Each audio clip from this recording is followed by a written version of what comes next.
Why are some advisors able to get second meetings and other advisors can't get a second meeting to save their life?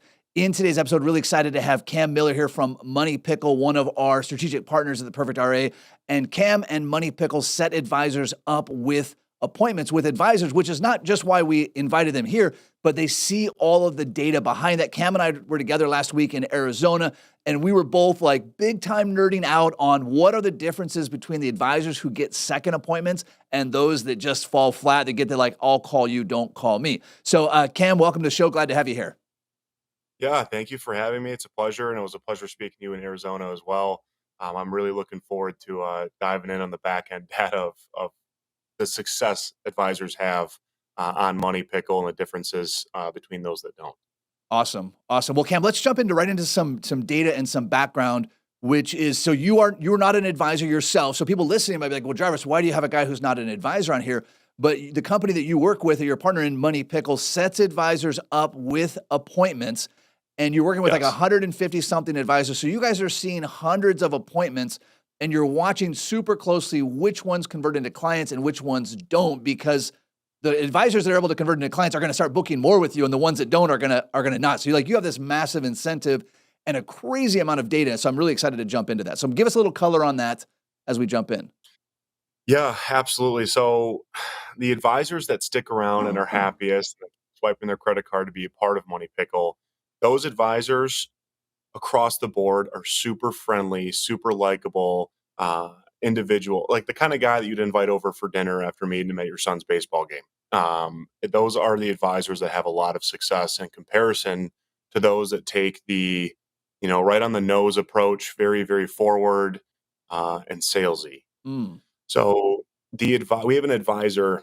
I use him a lot because he's just one of the most incredible guys that came across Money Pickle, and he joined us when we were just a wee little seed in the ground. Just I a baby mean, he gave pickle, us still just a cucumber. yeah, yes. He came on board and was very understanding that we're a small company. We were a bootstrap startup, and we didn't really have all of our ducks in a row when he came on, and he gave us a shot. And that one says a lot about his character, and we're always super appreciative of that. But he just, I'll put it out there, he closed over $30 million of business as an assets under management in a 6 month time frame, and he spent Wow. roughly $20 to $30,000 with us. And obviously, that assets under management can go a very long way if he keeps those clients for a long time. How many, any round numbers on like how many appointments that was, Cam? Like how many people, because that wasn't like 30 meetings, 30 clients, $30 million, right? Like No, there's still he, like, this is yep, still real numbers. Like we're still prospecting here. yeah. He took, I want to say, roughly 40 appointments, and he Not had at a all. 31% conversion rate. So he Wow. converted 31% of the 40 appointments that he took on the Money Pickle platform. Obviously, there were some large fries in there, but 30% nonetheless, no matter what lead gen service you're using, or whether referrals are going to have the highest conversion rate. But Of whether you're course. doing seminars or other lead gen or whatever it may be, 30% is a large number. And like I said, he's just, how he approaches those meetings is, as when he's speaking to these prospective clients, he's talking to them as if they were their friend. He wants to help them with whatever it is that they reached out to Money Pickle for. So he's educating first, he's helping first, his whole process is to obviously gain their trust, Yeah. and prove that he's a credible advisor and can really help them out. And his whole goal is not to close the deal on that first appointment. He's not trying to have them move their money on that first appointment. His goal is to get a follow-up appointment goes a long way. And if you can do that with the most of the people that you meet with, again, your conversion ratio will go significantly higher. And one, you're creating new friends, and on top of Hmm. that, you're closing new business. Yeah, I love that distinction, Cam. So, and most advisors, there are some advisors that can do a one meeting close. Like Micah Schlansky, my co-host, he does one meeting closes with all of his clients or prospective clients. That's for most advisors very rare. I think you have to have an immense credibility, right? So his clients he's able to one meeting close. It's because they've watched all of his content and he's already established himself as a content expert. And they're really just deciding this last step, which is, do I like this guy? Like, that's it. It's just one little, like, they just need a nudge. The rest of us need to establish, both to your point, do I like this guy or gal? And do they have the ability to help me? And so that's very rarely can that be done in one meeting. And also, there's no rush to close it in one. The other thing when you try to close it in one is you get commission breath, right? You're like, hey, listen, Cam, I really need you to sign up. Like, can we get this check? But if I'm saying to you, Cam, to your approach, and I want to dive into this a little bit deeper, this friendly neighbor, the friendly neighbor doesn't come over and say, hey, I'm also a realtor. Would you like an opinion on your house? The friendly neighbor, you're not even sure what the guy does. You just know that every time he comes over, you have a great time and you're always excited to see him again. This is true for advisors, right? When I'm having that first meeting, unless I immediately discover that they're wildly not a good fit, right? Like whatever, somehow they got in my room and they're not really supposed to be there. Short of that, the only thing I'm solving for is let's do another meeting. Curious, Cam, if you've gotten other feedback from that advisor that's had so much success, or conversely, what you've seen from advisors that call you back like, dude, can we get these appointments and we're not closing any of them? Yeah.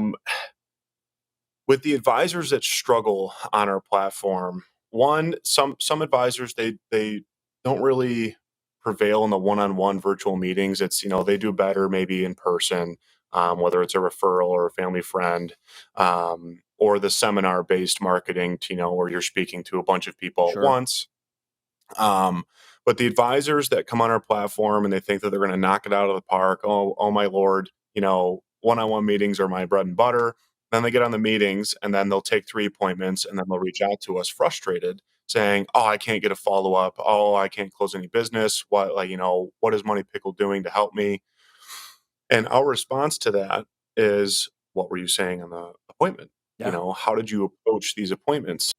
And I want to say 9 times out of the advisors say, well, in the meeting, I kind of just rip the Band-Aid off and I'll tell them what it costs to work with me. Or I'll immediately try and set up an appointment for later next week in the very beginning of the appointment, just very, very forward. It can rub people the wrong way. And if the prospective clients can tell that you're solely on the other on the other side of the screen just to get their business, they're going to want to go somewhere else. They want to go to someone that has a good sense of humor, a good personality, very good characteristics, to where you feel comfortable letting them manage money. In comparison to the advisors, they get angry with us, they can't close anything. And again, our question to them is, what are you saying on the meeting? And it's always, I tell them right away, or at the very end, I'll bombard them with annuity options, or I'll bombard them with, okay, my fees are 1% or 1.25%. Here's how much that would cost annually. That can rub people the wrong way. Well, there's so many to pull on. I talk about this a lot in my book, Delivering Massive Value. Couple things I want to pull on, Cam, and feel free to jump in here. First, 3 is not enough to test anything. And 3, you haven't even gotten like your toe wet. What would you say? I got to think of a number here, Cam. I got a number in my mind. Like if you're, whether it's Money Pickle or something else, seminars, I don't care what it is. If you're doing another marketing channel, like I've got a number in my mind. What would you say is like minimum to actually test this out? Oh, 10. I would say 10. We have Money Pickle as a whole of all the advisors that have filled out the surveys that we send out. We have about a 15.1% conversion ratio. So of all the appointments you take, there's a good chance you close 15% of them. Yes. Wow. That's and really high. some people, But that wow for everyone listening was a high number. That was not like, wow, like, oh, geez, that's terrible. That's like an incredible number. So sorry, I didn't mean to interrupt you, Cam. So that shows with our 10, like statistically, you'll get 1 client out of that, which is a damn good ratio. Like early in my career, I would have taken that all day and twice on Sundays to have a 10-to-1, the number of meetings. So I'm sorry, Cam, I interrupt you there, but keep going, man. Keep going. Yeah. So 15.1 conversion ratio on our platforms. We highly recommend people take, 10 appointments, because maybe there's just not a right fit, or it's a hardcore do-it-yourselfer that you get in there. It's going to happen. Especially with all the boomers and the baby boomers that are starting to pass down their inheritance and or they're retiring. But 15.1%, and 10 people because one, those first 5 appointments, you're learning how to approach these meetings. Mm-hmm. You're trying to figure out what's the best way to approach these. And we always give our, recommendations how to approach them at the same time, trial and error is how you're going to improve. Um, After the 5 to 6 mark, you kind of dial down your approach. And then when people get into, the 7, 8, 9, 10 appointments, that's when they start seeing success. You Mm-hmm. start getting more follow-up appointments. And because again, that's what's most important is the follow-up appointment. If you can get that, your conversion ratio will go high, will improve. Yeah, for sure. So But yeah, the number I had in my mind was 20. Just for everyone listening, like 20 was going to be my number. And really my number, like if you're going to go into a marketing channel, whether this is Money Pickle or again, seminars or content, would be 100. Like if you're saying like, hey, listen, I want to try this out and I'm serious about it. Here's what serious means. Serious means you're recording all of those conversations and you're going back and you're watching the recordings. Serious means you have Jump AI in there and you're going back and you're saying, what percentage of the time did I talk versus the other person talk? And by the way, there's going to be an inverse relationship. The more time you spend talking, the less likely they're going to become a client. But I would commit to 100. You're going to do seminars, you're going to do 10 of them. You're going to do content creation, you're going to create 100 videos, and then you're going to step back and say, all right, what's been working, what's not been working? But this idea, like I'm going to test with 3, you're not testing, you're just like, I don't know, putting money in a slot machine, I guess. Like it's just not going to work out. Yep. It's like purposely spraining your ankle and then trying to run a marathon. You can't That's a do good that. one. I mean, you're hindering your ability to do anything at that point. And if you're suffocating yourself with only 3 appointments, maybe one of them doesn't show up to the appointment, or Sure. again, you got to do it yourselfer, and it's just or the person's just not that interested. At 3 appointments that's not enough, a big enough sample size for almost anything, in my opinion. But Mm-mm. especially in the financial lead gen service, when you're trying to grow your book. No, not at all. Not at all. I mean, on some other episode, we'll have to do some more of these. We could talk about like how many creatives you guys run to generate these leads, like how many you're testing. I'm going to guess it's a bigger number, bigger than 3. You haven't just like, hey, we just post one ad and magically we get these. Like you guys, I'm sure have a machine. Let's talk about this fee question, Cam, because there's going to be some people watching this are going to say, well, hang on a second. I want to be transparent with my fee. I want to lead with my fee. And I always like to use a corollary. Like I need to take my car to the shop. There's a problem going on with the power steering. Like this is a true story. Actually, on Thursday, I have an appointment to take my car in. If as soon as I brought my truck and they said, hey, Matt, this is going to be $10,000 to fix your truck. And I say, listen, you haven't even looked at my truck. Like you haven't stepped inside of it. You haven't test drove it with me. Yeah, but we just know it's going to be $10,000. Even if they were right, like maybe they've seen this problem 100 times and they know for a certainty it's going to be $10,000. I'm going to think like, how can you possibly be quoting me this? Like you don't Yep. know me at all. Even if they do, Cam, even if you and I objectively would sit there and be like, come on, Jarvis, they've seen this same issue with this same truck 1,000 times. They know it's going to be 10 grand. I'm still going to feel pretty put out. But even if they know, if they say, Yep. all right, well, let's grab the technician. We have an idea what this might be because we've seen this a lot of times, but we're going to go for a drive. We're going to put it up on the lift. We're going to take a look at it. And then they're going to tell me it's $10,000. And I'm still not going to be happy at $10,000. But at least I know that it's specific to me and they're looking at like, do you feel this corollary, does this resonate, Cam, do you think, or am I way off on this in your experience? No, I think you're 100% correct. I mean, that could apply to anything. Like, for example, my father, he got his driveway redone last year. The first quote he got, they roll up, they're like, okay, here's what you want. That'll be $14,000. My dad said, no. Nope, I'm getting a second opinion on that. And he got 2, 3, 4 more quotes, I believe, and he ended up getting it for 5,000. So, what I'm getting by that is that, if you're telling someone and you're addressing a situation with whatever it's going to cost up front, you're going to push someone away. You're going to turn them off and they're going to want to go somewhere else with their business. And hence, like, my dad with the driveway or you with your truck. I mean, you're going to want to get a second opinion instead of having someone look at whatever it is that your problem is, or look at whatever your situation may be, addressing it, and then finding out what's appropriate with how you want to approach it. Whether that's obviously, in the advising services, it's an hourly fee or assets under management or an annuity or whatever it may be that person wants. Yeah, it makes a lot of sense. Well, let's use your dad's example because I want to draw this out a little bit more for advisors because consumers, especially consumers that are doing an online meeting, right? So you don't have a reputation there and you don't have credibility there, right? They've agreed to have this meeting. It doesn't make them a bad prospect. We need to remember we're starting without any reputation and without any likability here. But especially when consumers don't have anything to benchmark that on. So again, your dad's driveway example. So let's imagine that first guy comes in, he says, hey, it's 14,000. But if beforehand he says, hey, listen, I hope that you get several quotes for your driveway. And you know what? The quotes are probably going to come in somewhere between 5,000 and 30,000. And let me just spend a minute to help you understand why these are in a range. And so when you get a quote at 5 or you get a quote at 30, you'll understand why mine's at 14. Your dad might have, in that case, gone with the 14. Maybe the 14 guy is going to do more prep work, or maybe he was just a bad deal. Like, I don't know. But for advisors, same thing. If I just launch in as, hey, Cam, if you work with me, it's going to be 20 grand a year. Is that a lot? Is that a little? If price is the only thing I have to go on, and if you say 20, this guy says 15, why would I not go with 15? But if I say, hey, Cam, listen, it's not even really appropriate for me to quote a fee right now because I don't know enough about your situation. But Cam, I promise before we get to the end of our next meeting, I'll let you know exactly dollars and cents what our fee will be. And great news, Cam, the process we're going to go through, you can use that to evaluate any other financial advisor that you're considering.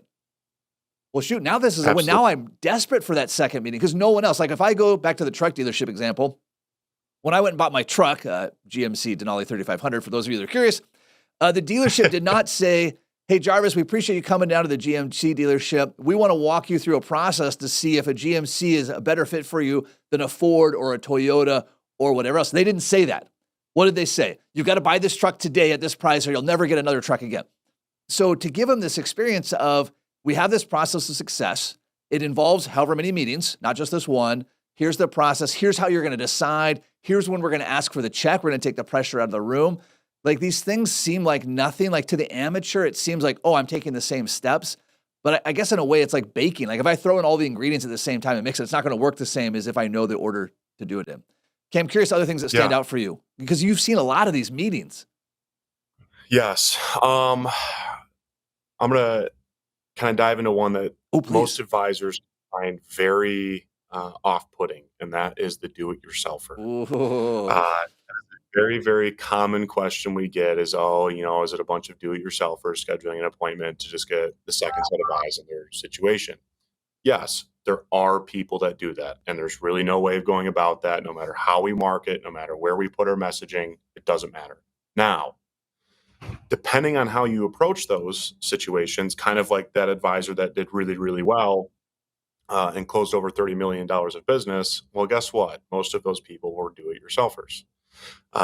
And they do-it-yourselfers have a mindset that, they're just as smart as an advisor, or they've built some bulletproof plan from the help of Google or some AI automated retirement planner.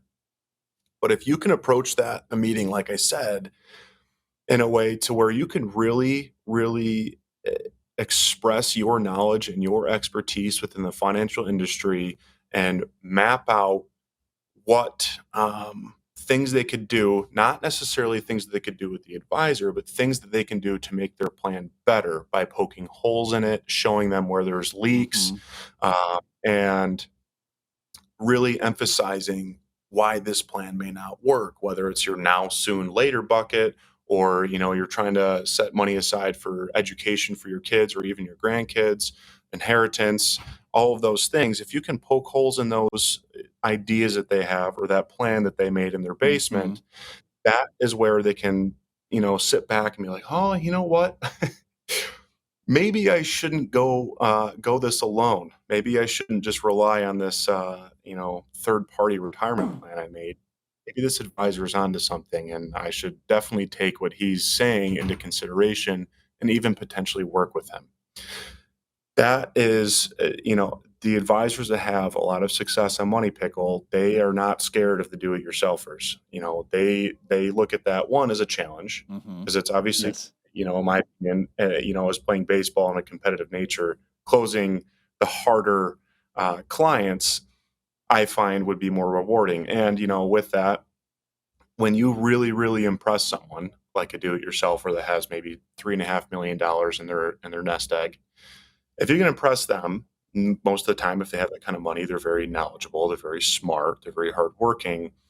they'll feel, enough trust in you and have enough credibility and whatever it is that you're displaying, that then, hey, maybe they'll pass you on to their brother, maybe they'll pass you on to their parents, or friends. Hmm. So there's a huge butterfly effect from just how you approach one meeting. I mean, one appointment can bring you a ton of business depending on how you approach it. And do-it-yourselfers are a tough market, but they're a very beneficial market to tap into. Yeah, dude, I love the threads that you're pulling on here because if we believe the industry data that the average advisor has like a 90 or 95 or 97% retention, just statistically, like every person you run into is a DIYer up to that point, right? Because like people that have Yes. advisors aren't shopping for advisors. I'm not sure why that is. It just is. We'll solve that another day. So just by definition, someone who's coming to you is almost certainly a DIYer. Now, they exist sort of on the spectrum. There's like hardcore DIYers, and there's people that have just done it themselves as far because they've done it themselves. But to your Yeah. point, Cam, why would I waste that opportunity? Why would I? So I view it like you do. I'm like, oh, this will be a challenge. Like this guy thinks he knows everything. Let's go ahead and have some fun with this. And so then I launch into all of my like, all right, Cam. So tell me what's your strategy for not getting killed on taxes in retirement? Like, what's your? I Yeah. go through this thing now. If you are getting a lot of hardcore DIYers that at the end of your process are like, thank you, I'm just going to take this and do it myself, there's a filter we can put in along the way. And the filter I put in, I've helped a lot of advisors do this. I do this in my own practice, which is in that first meeting when I'm talking about my process of success, my process for evaluating advisors. I'll say, hey, listen, Cam, this process is designed for you to make an educated and informed decision about our firm. If at the end of this process, you see how our value is worth multiples of our fee, will you seriously consider hiring our office? Now, a hardcore DIYer can't resist this. They will say no. They will say, I will never hire an advisor ever, at which point you can decide, do I still want to take this at bat just for the practice? And why not take the practice? Or is this person actually just going to waste my time? In which case, cool. That was one of your 10 that are going to be a hardcore DIYer. That's just the process. Like that's the price of doing this. Cam, you've referenced Yes. this briefly. Like you were a collegiate baseball player, right? Like, Yes, sir. I er, played at Central. yeah. Did you ever spend time at the batting range, like with the batting machine? In high school, I did. Once I got to my junior year of high school, given my size, my strike zone got way too big. I couldn't hit anything. I was getting carved up, so I just became a pitcher only. So I was just pitching from there on out. That's But awesome. yes, Well, so with pitching, right? Like, did you ever practice pitching? Like, I feel like this is a stupid question to ask, but advisors, yeah, we act as though like we can't, like practicing is above us. Like I'll never practice. I'm just going to wait for my at bat or for your example, being on the mound. But that's not the case that like anywhere else in the world would somebody, even the studio, like I got here earlier, we were setting things up. We were making sure there's a team here to make sure this thing works right. We're pre-recording it. That way, if we screw up somewhere, we can edit this thing back out. Like, I don't know where in advisors we got in our head that we don't have to practice. You have to practice all the time. yeah. Oh my lord! I mean, we say I'd throw on a Sunday, and assuming I did really, really well, it's not like okay, you know what, I get to take the next 6 days off, and then I'll throw next Sunday and be just as good. No, I mean, the next day you're doing physical therapy, you're doing whatever you can to get your arm back to 100%. You're working on maybe a different pitch. You're working on a different grip on how you want to, hold the same pitch you've been throwing all season. I mean, there's a whole bunch of different things that you can analyze and fix Mm-hmm. in those 6 days before you go out and pitch again. And you can apply that same thing to how you're approaching an appointment as a financial advisor or a seminar Yes. or a referral. It Yeah. doesn't matter where you're getting that lead. If you can figure out and fine tune your craft of how you approach these meetings, it's only going to help you. Yeah, so interesting note on that. Several advisors I know, the ones I really respect, that have Gen 2 advisors that they're trying to train, they'll use a service like Money Pickle. And this is not disrespectful to the leads that Money Pickle is generating. You guys have a spectrum of leads and you have different things, which we can talk about another day. But they will use lead services specifically so their junior advisors can get reps in on what may or may not be an ideal client. They don't want whatever lead source they have, let's say it's seminars, they don't want this guy or gal's first time in front of a client to be at a seminar that they paid $50,000 to fill, which is not an overstated number, by the way. So they'll buy leads just for that, just to get those reps in. And so if you go in, and we mentioned this earlier, with this expectation that I'm going to pay for one lead and they're going to magically become a client, that's not how real life works. But if you go in and say, hey, I'm No. going to pay for 20, and worst case scenario, I'm going to get 20 better reps. Like I'm going to get 20 reps and I'm going to get 20 times better. I won. It's reasonable Yes. expectations you got to practice. Cam, other things that you've run into. So quoting the fee kills the deal. Being too assertive kills the deal. Talking too much kills the deal. What else do you see? And you're like, oh man, we gave you the greatest lead ever, and you crap the bed on this thing. What else comes up on that? Oh man. One is trying to kind of like overanalyze an appointment. We had one advisor, she took a lead. The person had over $4 million, and she was so set in stone on selling them an annuity. And the person Mhm. got really, really frustrated. He left a bad review because he said that the advisor was Oh, attacking him shoot. about annuity. And then she reached out to us asking for a refund on the appointment because the person didn't want an annuity. And it's like, okay, even if that may have been the best course of action for them, I mean, you can't force something down their throat that they don't want. Maybe they just wanted an hourly plan. Like they just wanted to meet with you maybe 3, 4 times a year. Am I all good? Go their separate way. But, trying to overanalyze and force a product down their throat is never Mhm. a good solution. Because one, she got mad. She wanted a refund. She ended up leaving the platform. She took one appointment. That was the only appointment that she took. He was mad. The individual was mad, and we ended up reaching out to him and asked him to reschedule an appointment, and we'll match him with another Sure. advisor that would be for him. And he was very appreciative of that. He deleted the bad review, which was good. And he was, we matched him with an advisor that I believe was an hourly advisor, an hourly fee advisor that he ended up working with, which was awesome.